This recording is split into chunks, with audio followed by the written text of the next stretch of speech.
Meghan Markle and Prince Harry will welcome their first child around April time, and there are lots of rules they will have to follow when baby Sussex arrives. Meghan Markle is just weeks away from becoming a mum for the first time. Baby Sussex, who will be seventh in line to the throne, is expected to arrive in April.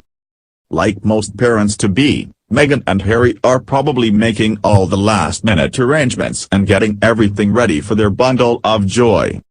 It's uncertain where the couple have decided to have their baby, with many reports claiming they're not following in the Duchess of Cambridge's footsteps and going to the Lindo Wing in Paddington. But there are a few slightly bizarre things the couple will have to do thanks to royal protocol and procedure. We also expect the Duchess will break quite a few big rules, just as her mother-in-law Princess Diana and Kate did. The Queen has to be the first to know.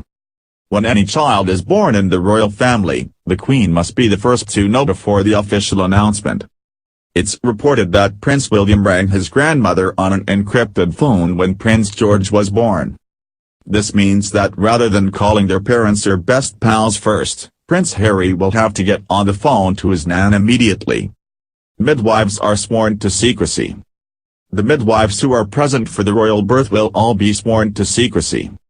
Kate reportedly had a 20-strong medical team for her 3 births, including 2 obstetricians, 3 midwives, 3 anesthesiologists, 4 surgical staff members, 2 special care staffers, 4 pediatricians, 1 lab technician for blood tests, and 3 or 4 managers.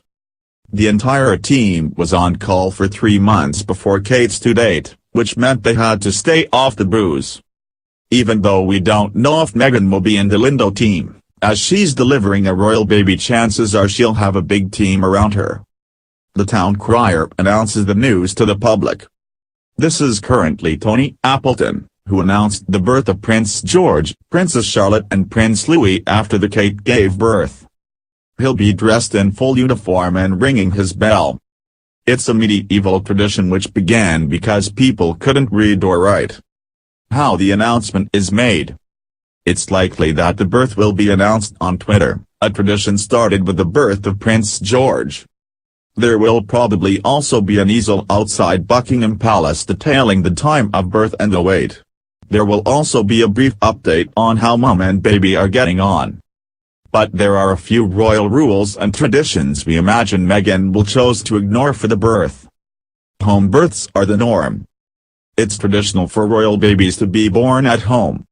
The Queen followed the rules and had all her children at Buckingham Palace, but Kate Middleton decided against it. Princess Diana also broke this rule with her sons Prince Harry and Prince William and gave birth in St. Mary's Hospital's Lindo Wing. Fathers are not allowed in the room when the baby is born. This was another tradition that Diana and Charles broke. Up until William's birth, as was traditional with the time generally, giving birth was a female-only event and fathers were not allowed in the delivery room.